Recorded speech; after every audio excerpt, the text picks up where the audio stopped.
Good evening, Dr. Anthony Revis, preparing to go live for tonight's Bible study.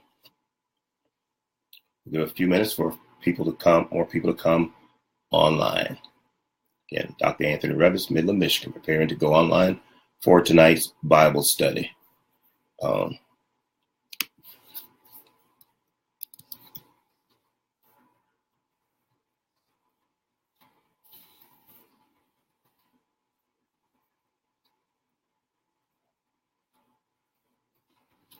Thank you all who are already coming on now.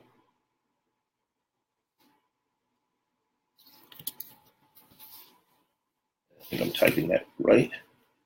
Oops.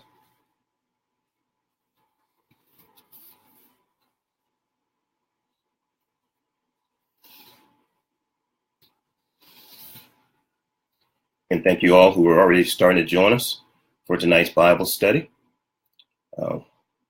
We'll begin the actual study tonight of Luke 19 in just a few minutes as a few more people come online. Okay, as you see right now, the topic tonight will be transfigured faith is what we'll be talking about.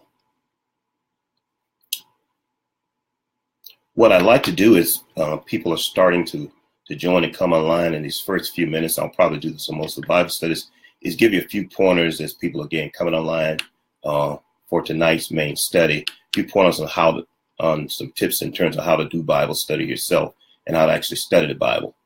And tonight's tip involves how to read the Bible. And again, we can't tell you how to do that in a few minutes, but I'm going to give you one good tip in terms of how to read the Bible. And it has to do with something you shouldn't do. Okay, it's a do not in terms of reading the Bible. One of the mistakes people make when they read the Bible, they try to read it as if it's a novel, a self-contained novel with all the questions answered and everything wrapped up, where there's this main plot. And once you get the plot and you get all the characters, you can figure out the storyline and it all makes sense. Don't make the mistake of reading the Bible that way. The Bible is not a self-contained novel, and it should not be read in that fashion. When you read the Bible, you often have to take some of the points just as they come. There are those who will tell you that if you read that verse, make sure you read all the verses in front and behind it. That's not always true either, because some of the verses in the Bible aren't directly connected. It's as if the author was telling one story and then he thought of another point and he made that point, and then he went back to the original story. And if you don't watch for that, you'll get confused. The other thing is people assume that because the chapters are numbered and the verses are numbered, that within that chapter, within those verses, you get the point, or you can get the heading if you read the whole thing. That's not true either. Not always true. Those are divisions for academic purposes and for helping you be able to locate things. So again, that's just a tip for you as we're preparing for others to come online in terms of when you do your Bible reading. Don't make it a habit of thinking you're going to get a self-contained novel and everything's going to make sense to you in that. The Bible's written over a long period of time with different authors, and they were making the points as revealed to them at that time. So there's your pointer for now as people again are preparing to come online. We'll give about another minute here, and then we'll go ahead and get started with tonight's topic. Okay. All right. If you're there right now, you can go ahead and ask some friends to join you, if you will, if you don't mind sharing it out with all your friends and asking them to join us.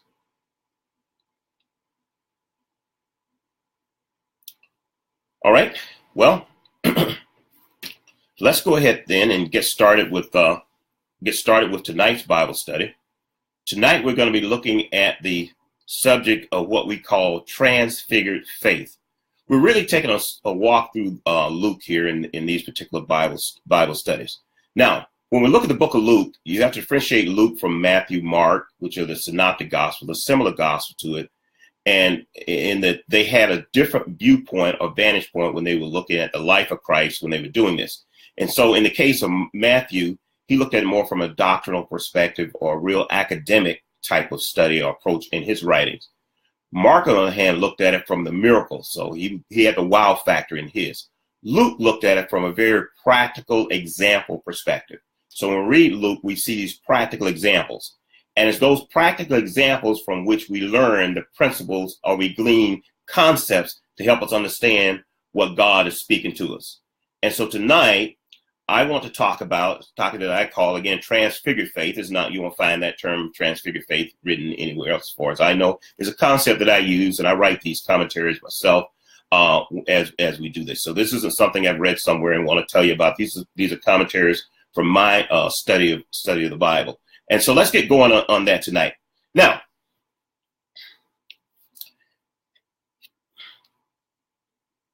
there's this premise. There's this premise that tends to exist amongst some, that if things are going well for you, you don't need to be pressing or asking for more faith or ask for anything. You only need to do that when things are going bad. Well, that's not altogether true, okay? Because in your life, things can be going personally well for you. And if you ever join a Bible study, you know I keep notes and commentaries in front of me and I'll read them from time to time. But things can be going very well for you, but yet you still have a longing to be somewhere you're not yet. Nothing's really bad. You have a great job. You have a great career. You have a great ministry. But there's this longing inside of you, and it's a longing inside your spirit for your spirit to be somewhere where it's not yet. That is where transfigured faith, okay, can help. Okay, you could be in need of what's called transfigured. I call it transfigured faith, and I'm going to define to you what that faith is as we talk tonight, and I'm going to help you to understand what it is, what it looks like, and what it will do. And what you're going to discover is that transfigured faith is an avenue to that place. Okay? Transfigured faith is an avenue to that place in your life where that longing is. And the interesting thing about that longing is no one else really notices it or knows about it. Okay? That's where Zacchaeus in this scripture found himself. Okay? In Luke 19. And so what I want to do is read the story of Zacchaeus in Luke 19. I'm going to make some points as we go through the scripture, and then I'm going to come back and show you what transfigured faith looks like, what it is, and what it will do for you. And I'm going to make sure I leave you with a definition of it, because I'll say to you again, transfigured faith could be that very avenue to that place to satisfy the longing in your spirit. Okay? So let's take a look tonight at transfigured faith. Okay? Ready to go? Luke 19th chapter. And I'll be looking away as I read this. It reads, NIV version. Jesus entered Jericho and was passing through. A man was there by the name of Zacchaeus, who was a chief tax collector and was wealthy. He wanted to see who Jesus was, but he was short. He could not see over the crowd. So he ran ahead and climbed a fig tree, to see him, since Jesus was coming that way. Now let's make a few comments here as we start to teach you the concept of transfigured faith, what I call transfigured faith. All right, so Jesus was passing through Jericho. Now here's the first thing you have to recognize, that when it comes to any type of faith, whether it's transfigured or whatever you want to call it, sometimes you got to learn to strike when the iron's hot. I know it's a proverb. Okay? Strike while the iron's hot. Meaning that sometimes you have to take advantage of the situation as it presents itself. Many people have missed their faith opportunities simply because they refuse to go to the altar that Sunday. The iron was hot.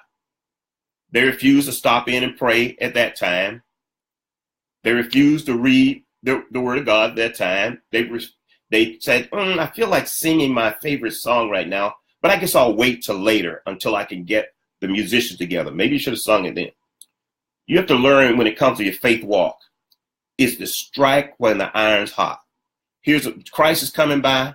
The mood is there. Zacchaeus apparently had a longing to meet him. and his longing to meet him was stronger than the crowd that was following Jesus. Okay? So Zacchaeus recognized that if he was to have the engagement with Jesus that he needed, not that someone else needed, he didn't just want to be in the crowd. He really wanted to have Jesus active in him. That's what I believe, and that's what we glean from the rest of this. So in order to do that, he had to do something a little bit different. He had to step out from the crowd. And that happens a lot when it comes to transfigured faith. You have to learn how to step out from the crowd if you're going to experience a transfiguration in your life. Okay? Now, someone say you just use the word transfiguration. What a transfiguration is when you're transformed to something, or you're changed or moved to something more beautiful and more elevated. Or you move to something more valuable or more useful. Okay?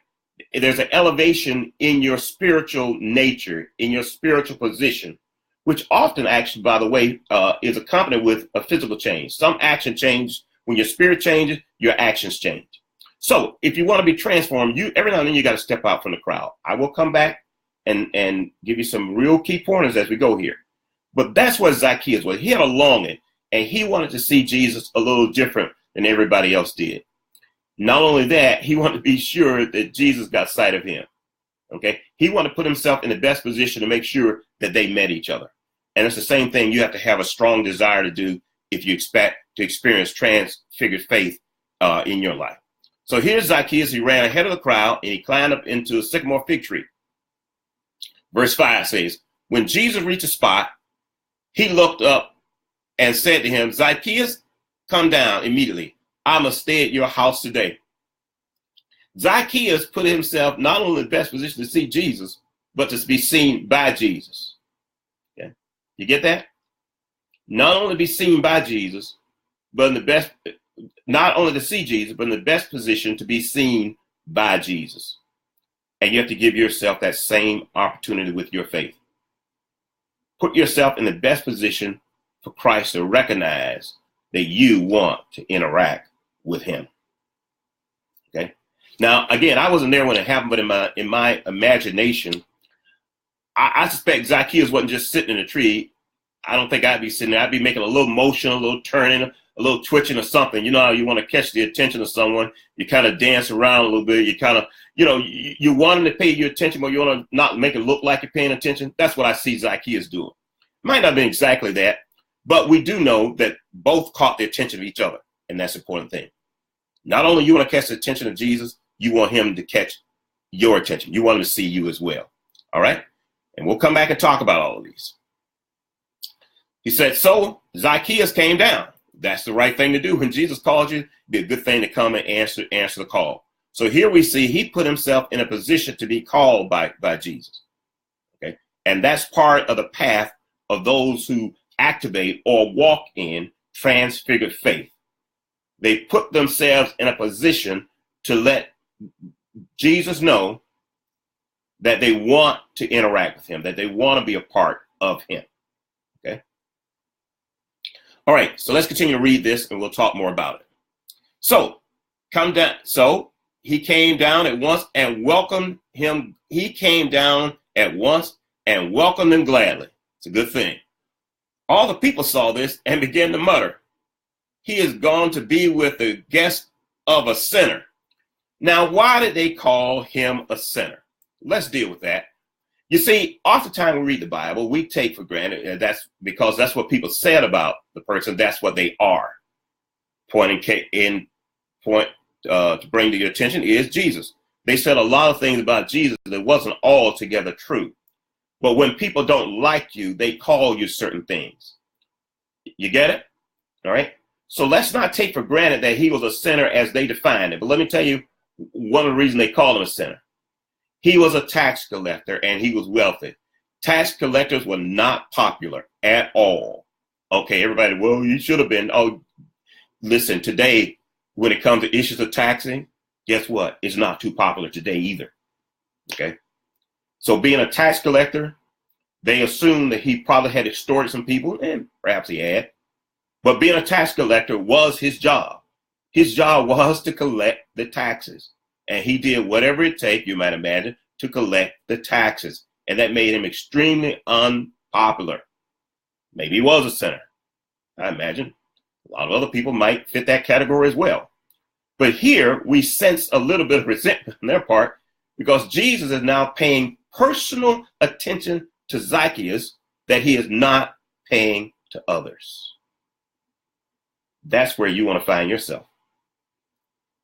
You don't want to find yourself where Jesus only pays attention to you when you're part of the crowd. You want to put yourself in a position where it's individual attention, because there are going to be some needs in your life that the crowd does not have. But you are going to have them, and you'll need that special attention. So whether he was a sinner, as in a really bad guy, any worse off than the rest of them, I might imagine, or not, Jesus is still paying attention to him. But don't be so distracted by what people call folk, because they don't particularly like them. You get it? Watch for that.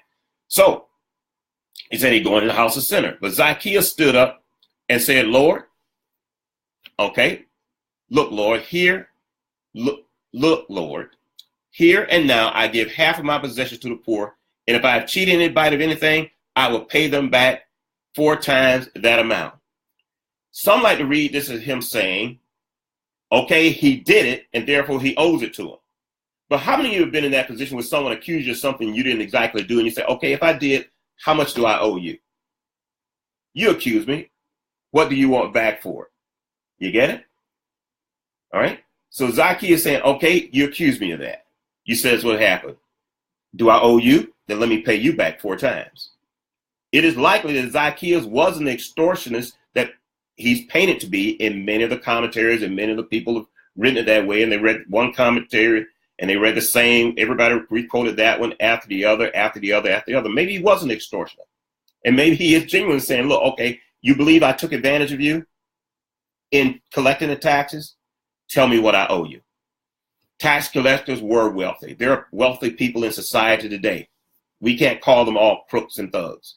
But what we can do is within our own self realize that if we do owe somebody, we should be willing to give it back. That's where transfigured faith will take you, to the position where you will do self-examination to decide what you owe society based on what you've done, not what someone else has done, and not what they call you. Okay? Jesus said to him, today, salvation has come to this house, because this man too is the son of Abraham. For the Son of Man came not to seek and to save. The Son of Man came to seek and save the lost. So if Zacchaeus was lost, guess what? Transfigured faith has introduced him into the household of faith, introduced him into salvation. Okay? And that's what transfigured faith will do in you. You may be already saved, but you now need to move to a new level. It will take you there. Now, why can I assure you that it will take you there? All right, let me tell you what my definition, I'm going to tell you how I know it'll take you there, but let me give you my definition of transfigured faith, and then I want to show you how I know you can receive it. Okay, you with me? Watch this. My definition, Revis' definition of transfigured faith. Transfigured faith, okay, is that faith that restructures your actions, habits, and desires in your life such that your destiny walk with God.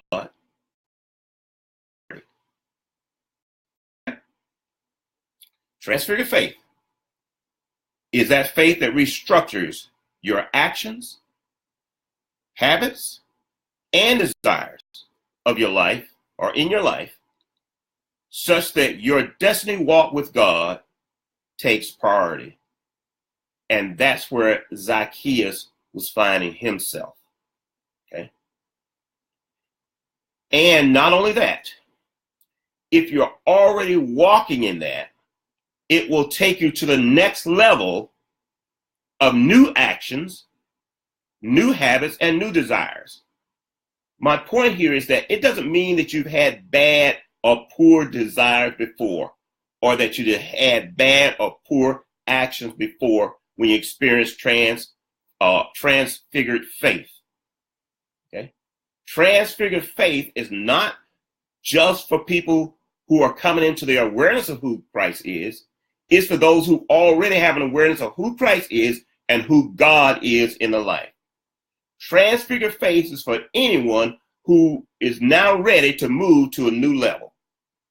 A new spiritual level is available to all who are ready to experience transfigured faith. Let me tell you two examples of those who underwent transfiguration in their walk with God. One was Moses. You can find Moses in Exodus 19, as well as Exodus 34. So Exodus actually 19 is where the story starts, and actually it's such a long story, it ends really in Exodus 34. And in Exodus 34, you'll see where Moses had gone up to the mount to meet God, and when he came back, his face, the Bible said in the 29th verse, Exodus 34 and 29, it said, when Moses came down from Mount Sinai with the 2 tablets of the covenant law in his hands, he was not aware that his face was radiant because he had spoken with the Lord. When Moses came down, he had been transfigured. He went to a new level, and he came back a new person. A person that had not been observed before in the earth. Now, that's important, because it's the same thing Jesus did in Matthew the 17th when he went up to the Mount of in Luke 9. In Luke 9. Okay, Jesus in Luke 9, actually it's in Matthew 17 as well. But Luke 9, when he went up to the Mount of Transfiguration, okay, it reads, Luke 9 and 28, now it came to pass after 8 days after these things that Jesus took Peter, John, and James and went up to the mount to pray. As he prayed, the appearance of his face was altered, and his robe became white and glistening. And behold, 2 men talked with him who were there, Moses and Elijah, who were both transfigured, who appeared in the glory and spoke of his decease, which he was about to accomplish in Jerusalem. In other words, they spoke to him, okay, about what he was about to undergo. And he was transfigured while that was happening. Okay? Jesus was transfigured as it happened. So my point here is transfiguration, okay, is that restructuring that takes you to a new level where your spiritual revelation is now clear. And some of you are in need of a spiritual revelation of where to go next. You need transfigured faith. So let me tell you what transfigured faith looks like and how to experience it. 4 things are going to come out of this. You ready? Transfigured faith involves an epiphany. You have to have an epiphany, epiphany, an aha moment. Okay? That epiphany is when you realize that I am not where I should really be. I am somewhere. Zacchaeus wasn't in bad condition, but he realized I'm not where I really should be. You can be in a great place right now, and your spirit is telling you you're not where you really should be. Strike while the iron's hot, when that epiphany comes to you. So you have to have an epiphany. Number 2, you have to move to an elevated view. You'll need an elevated view. In other words, you'll need to see Jesus from a different vantage point, not like others view him. Because if you're not careful, what others say and how others have defined Christ will cause you not to see him in the light that he's calling you to. You've got to see Jesus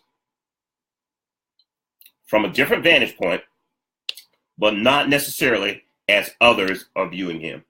That's the value, by the way, of reading Matthew, Mark, Luke, and John. You get to see 4 different vantage points of Jesus. There's a vantage point that you have. You just haven't written your gospel on paper. You need to see Jesus. And it also means seeing him how he's looking at you right now. That's what happened to Zacchaeus. He climbed up the sycamore tree. He saw Jesus differently, and Jesus saw him differently. He had an epiphany that he needed to run ahead of the crowd so that he would have the best opportunity to meet Jesus. So, epiphany, elevated view. Third one is shifted order. In Transfigured faith, there will be a shifted order of things. Moses shifted to where now he was delivering the law. He was delivering the commandments. Jesus is shifted now to where he's preparing for his death. You get it? He shifted from more of his teaching and miracle. He's going to do some more, but he's shifting now to what he does now is preparing people to see him move toward his death. You will too shift toward what your destiny call is. Okay? And what you discover is that it'll bring honor to not only the life of Christ, but to your life as well, and those around you. His entire family was blessed from it, and they received a blessing because his life shifted. So number 1, epiphany. Number 2, elevated view. Number 3, shifted order. And number 4, there needs to be an enlightened, or will be an enlightened spirit. You will have a heart attack. In other words, you will move from a taker to a giver. Okay? Okay? You'll move from being high-minded to humble. You'll move from being cruel to be caring, to be caring. That's what that enlightened spirit will do for you. That's what Zacchaeus came to when he wanted to give back. If he had offended anyone, he was willing to do it. In the same fashion for you, you will be enlightened how to conduct the next phase of your destiny walk. It will be different from Zacchaeus, but you'll be prepared to do it. It doesn't mean you'll be fivefold called to the ministry. Not everybody's going to be fivefold called, but in what you are walking, you will have a greater revelation for what God is doing, because that is what a true transfigured faith will do. It will make you become duty bound by revelation. You will get a revelation, okay, of what your walk should be. So I encourage you today to find your position of transfigured faith. Transfigured faith won't necessarily answer the physical work that you should do. But in what you do, you will find a stronger space for the personal call of Christ in your life. And in doing so, it will leave you with duty-bound revelation that drives your destiny walk. This is Dr. Anthony Revis. Thank you for joining us this evening. Again, Dr. Anthony Revis, Faith Ministry Church, Midland, Michigan. Be blessed.